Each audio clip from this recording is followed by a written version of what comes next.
नाही, सध्या आपल्याकडे जे NPAमध्ये जे आहे थकीत कर्जदार जे आहे 71,762 जवळपास शेतकरी जे आपले थकीत आहे सध्या जिल्ह्यामध्ये. जवळपास 4,19,000च्या जवळपास शेतकऱ्यांना हे झालेलं होतं. त्याच्यामध्ये 71,762 लोकांचं कर्ज जवळपास थकीत आहे. 1980 करोडचं वगैरे थकीत आहे याच्यामध्ये पूर्ण जिल्ह्यामध्ये. नाही, नोटीस हे सूचनापत्र असतं, एक प्रकारचं नोटीस नसते, ही सूचनापत्र असतं की आपलं खाते आपल्या बँकेमध्ये थकीत आहे, तर आपण बँकेला भेट देऊन आपली कर्ज परतफेड करा किंवा रिन्यू वगैरे करा. या संबंधात आम्ही एक सूचनापत्र पाठवत असतो. त्याला नोटीस वगैरे हे नाही म्हणतात, सूचनापत्र स्मरणपत्र म्हणून असते ते. तर त्याचा असं काही दुरुपयोग व्हायचा असं काही हे नसतं. ते एक सूचना असते की त्यांना एक रिमाइंडर असते की तुमचं कर्ज थकीत आहे अशा प्रकारचं.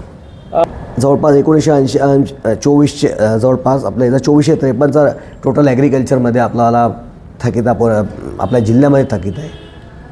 नाही सर, हे प्रकार असं लोक अदालत जे आहे शासनातर्फे लोक अदालत ठेवल्या जाते प्रत्येक क्वार्टरला. महिन्याच्या एका म्हणजे त्रैमासिक एक लोक अदालत असते.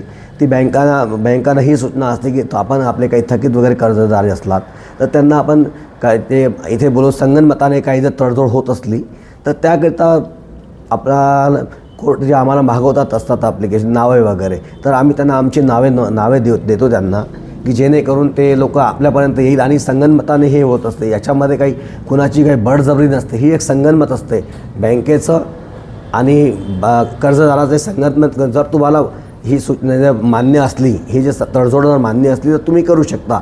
याकरिता कोर्ट जे आहे त्यांना ते समन्स पाठवत असते की तुम्ही या जर तुम्हाला पटत असेल तर तुम्ही त्याची तडजोड करू शकता इथे येऊन.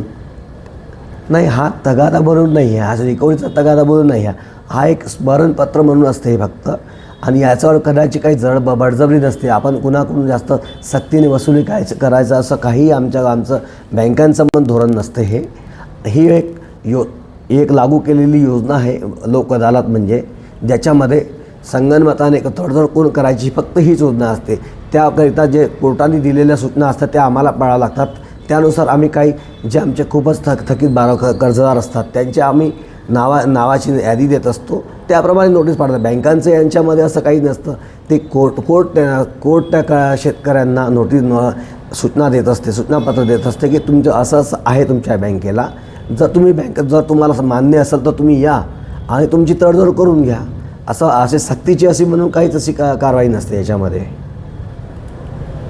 शेतकऱ्यांच्या सातबाऱ्यावर झालेला कर्जाचा बोजा हा शासन धोरणाचा पाप असून शेतमालाला नसलेले हमीभाव आणि सातत्याने नापिकी कर्जबाजारीपणा आणि नैसर्गिक आपत्तीमध्ये दुष्काळाच्या दृष्टचक्रात सापडलेल्या आत्महत्याग्रस्त यवतमाळ जिल्ह्यात शासन निर्देश असताना 1 वर्षापर्यंत कुठल्याही बँकांना शेतकऱ्यांकडे पठाणी वसुलीसाठी तकादा लावता येणार नाही अशा पद्धतीचे शासन निर्देश असताना चंद्रशेखर बावनकुळे असतील, एकनाथराव शिंदे साहेबांनी जाहीररित्या माध्यमांसमोर हे निर्देश राष्ट्रीयकृत बँकांना दिल्या, तरी पण यवतमाळ जिल्ह्यातील सेंट्रल बँक महागाव तालुक्यामध्ये शेतकऱ्यांना कोर्टाकडनं नोटीस पाठवून कर्ज वसुलीसाठी तकादा लावत आहे. हे अत्यंत गंभीर बाब असून शेतकऱ्यांना आत्महत्येस या बँका प्रवृत्त करत आहे. या संबंधाने राज्य शासनाने आपली भूमिका तात्काळ स्पष्ट करावी. एकीकडे शासन हा कर्जमुक्त करण्याची वल्गना करतोय 30 जून 2026 पर्यंत, व दुसरीकडे शेतकऱ्यांना अशा पद्धतीने बँका या वसुलीसाठी तकादा लावत आहे. याचा मी जाहीर निषेध करतो. शासनाने यामध्ये तात्काळ हस्तक्षेप करावा अशी मागणी मी स्वाभिमानी शेतकरी संघटनेच्या माध्यमातून करतो. महायुती शासनाने विधानसभा निवडणुकीच्या तोंडावर सर्व शेतकऱ्यांना संपूर्ण कर्जमाफी, सातबारा, कोरा हे जे आश्वासन दिलं, त्या आश्वासनाच्या अनुषंगाने सर्व शेतकऱ्यांनी भरभरून मते देऊन बंपर मतांनी या सरकारला निवडून दिलं. शेतकऱ्यांच्या आशा कर्जमाफीमुळे पल्लवित झाल्या होत्या, पण एकीकडे कर्जमाफीची घोषणा करायची, दुसरीकडे बँकेमार्फत कोर्टातून शेतकऱ्यांना नोटीस द्यायचा. हा कोणता शेतकऱ्यांना न्याय आहे? ज्या बँकेच्या मॅनेजरनी कोर्टामार्फत शेतकऱ्यांना नोटीस पाहून सक्तीची वसुली चालू केलेली आहे, त्या मॅनेजरला या शासनाने तात्काळ निलंबित करावे आणि ही जी फसवी कर्जमाफी आहे या अनुषंगाने विधानसभेत एकदा रोखठोक घोषणा करावी, नाहीतर शेतकऱ्यांना नुसतं चॉकलेट देण्याचा कार्यक्रम चालू आहे असं आम्ही शेतकरी समजू. शासन शेतकऱ्यांना 30 जूनपूर्वी कर्जमाफी करण्याचं आश्वासन देत आहे आणि दुसरीकडे बँका शेतकऱ्यांना वसुलीसाठी कोर्टाच्या नोटीस पाठवत आहेत आणि फोन करून दमदाटी करत आहेत कर्ज भरण्यासाठी.